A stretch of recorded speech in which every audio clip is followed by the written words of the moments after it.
généticien reconnu, Robert Galm, a accepté de se convertir à l'islam après avoir compris un secret caché dans le Coran, un secret qui défie la science moderne, un secret qui concerne le respect de la dignité des femmes et la préservation de la pureté sociale. Robert Galm, professeur à l'université Albert Einstein, n'aurait jamais imaginé que ses recherches sur le corps humain le conduiraient à remettre en question sa foi et à embrasser l'islam.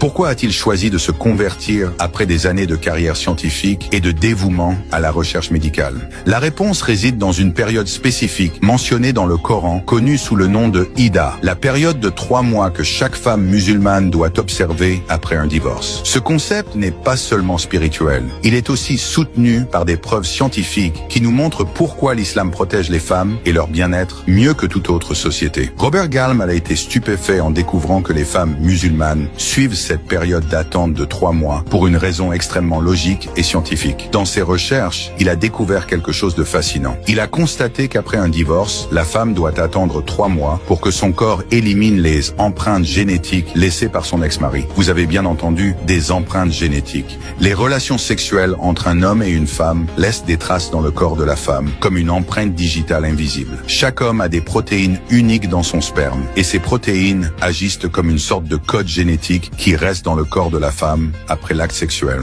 En l'absence de relations sexuelles régulières, ces empreintes disparaissent avec le temps. Une étude scientifique a révélé que l'empreinte d'un homme disparaît entièrement après 3 mois. Pourquoi 3 mois? Précisément parce que c'est la durée qu'il faut pour que le corps de la femme élimine toutes les traces d'un ancien partenaire. Après cette période, elle est prête à recevoir un nouveau code génétique, c'est-à-dire un autre homme. Ce n'est pas une théorie, c'est un fait scientifique prouvé par les recherches menées par des généticiens. Cela ne s'arrête pas là. Robert Galm a mené une étude sur des communautés musulmanes en Afrique et a découvert que les femmes de ces communautés portaient uniquement les empreintes génétiques de leur mari. Ces femmes étaient fidèles à leur mari et leur corps ne contenait que l'empreinte de l'homme avec lequel elles étaient remariées. Mais ce qui est encore plus choquant, c'est qu'il a comparé les résultats avec des recherches menées dans des villages non musulmans en Amérique. Là, il a trouvé que les femmes enceintes portaient des empreintes génétiques de plusieurs hommes, prouvant qu'elles avaient eu des relations extra-conjugales. Les conséquences de ces découvertes sont dramatiques. Les femmes qui ont des relations sexuelles avec plusieurs partenaires sans être mariées, ou celles qui se remarient trop tôt après un divorce, mélangent les empreintes génétiques dans leur corps, ce qui peut causer des problèmes graves comme des maladies infectieuses et des complications génétiques. Ce mélange de spermatozoïdes laisse des virus génétiques dans le corps de la femme,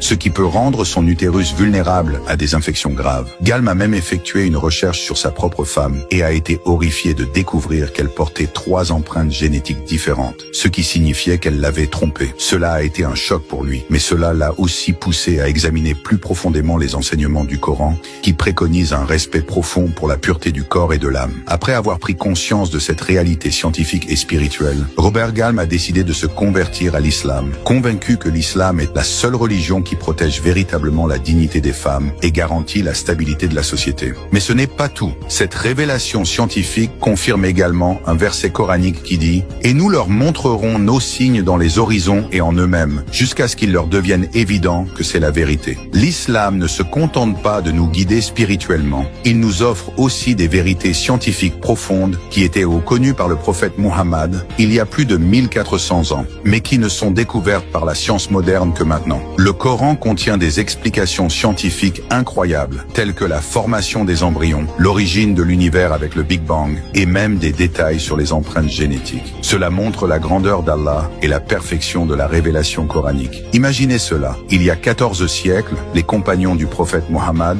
entendaient des révélations qui défient l'imagination. À une époque où ils ne pouvaient même pas observer les étoiles,